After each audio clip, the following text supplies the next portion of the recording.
Started, and he's currently the team leader in batting average, Chris. The line to kick the pitch. And that one fouled off.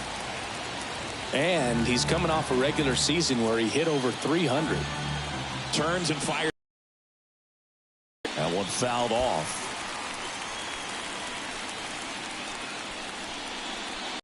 Keep that leadoff man off first base. Freddie Freeman up to the dish. Right side. Good feed. That's one.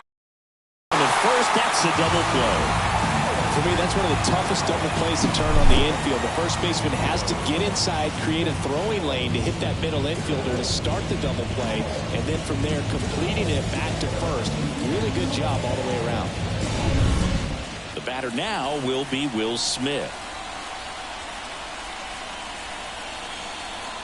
There's the strike. Packed house here at Minute Maid.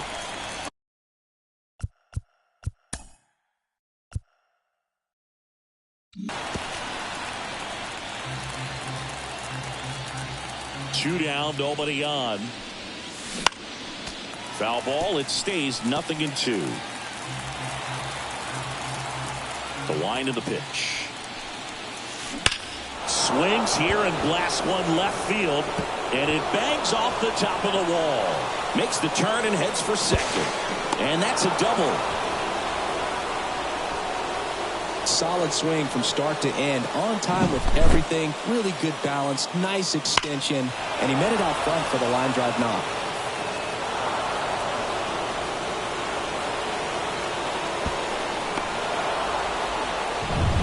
And now it's Max Muncy.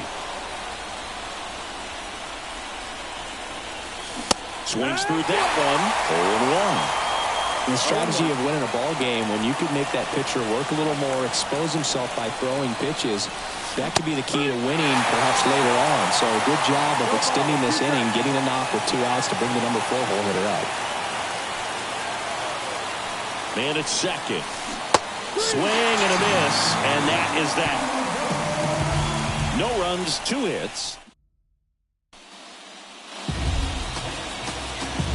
Standing in is the power-hitting second baseman, Jose Altuve.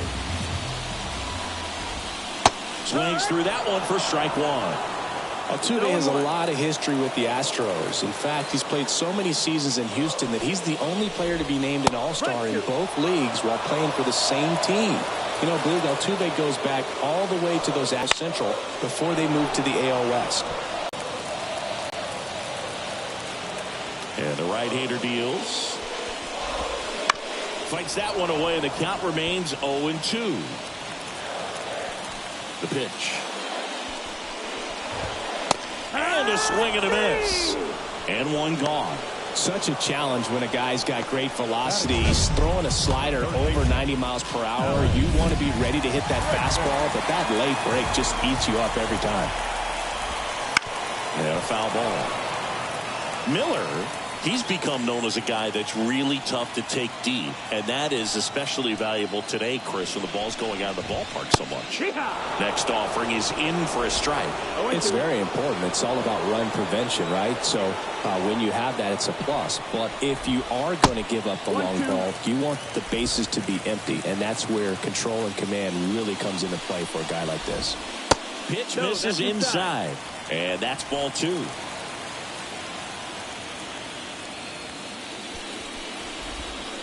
Goes down swinging for the strikeout.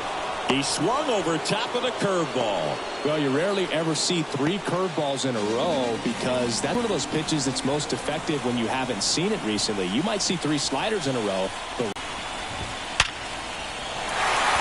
ripped to the right center, base hit, and that keeps the inning alive.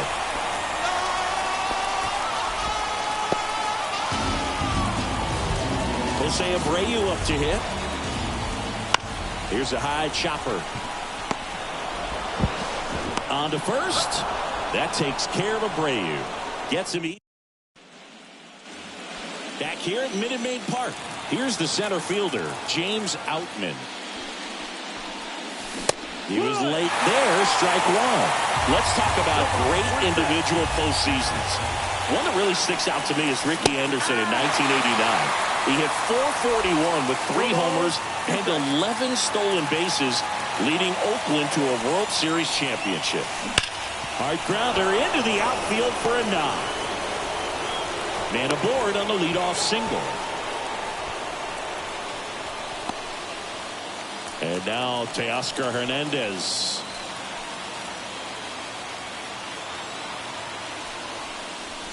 First pitch doesn't find the zone.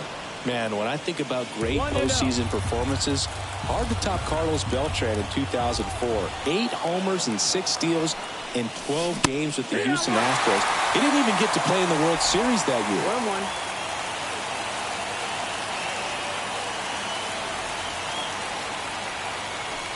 The 1-1. That one out to right. Could be extra bases. Outman round second on his way to third. Coming home. He will score. The Dodgers have the lead. 1-0. Tries to get back and save. Here comes Chris Taylor.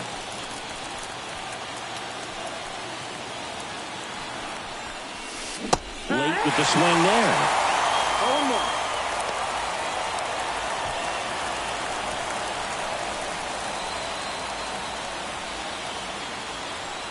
And the righty deals. Fouled off. He was late.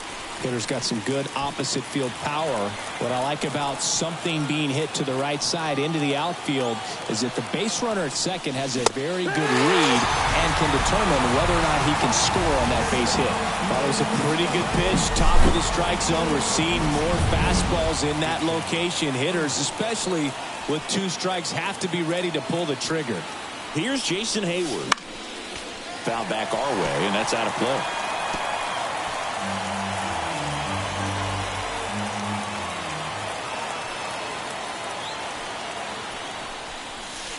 That one ripped, but foul.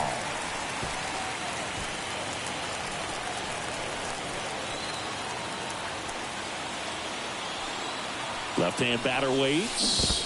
Down in the dirt, swing and a miss. Out. 2 away now after the drop third strike. And the runner holds. Well, take a look at the 3-pitch sequence here. Pretty simple in terms of putting them away at the plate. Once you're ahead 0-2 as a pitcher, you can really expand the zone and see how aggressive that hitter is going to be. Sure, clearly he was in swing mode, but all you can do is hope to foul that off. Runner at foul ball.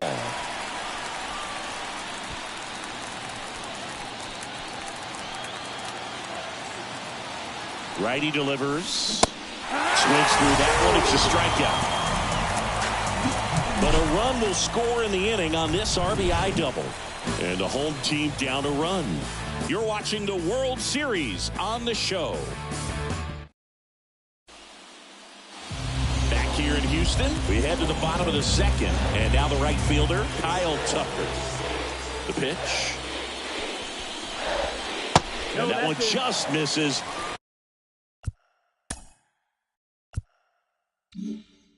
A ball and no strikes.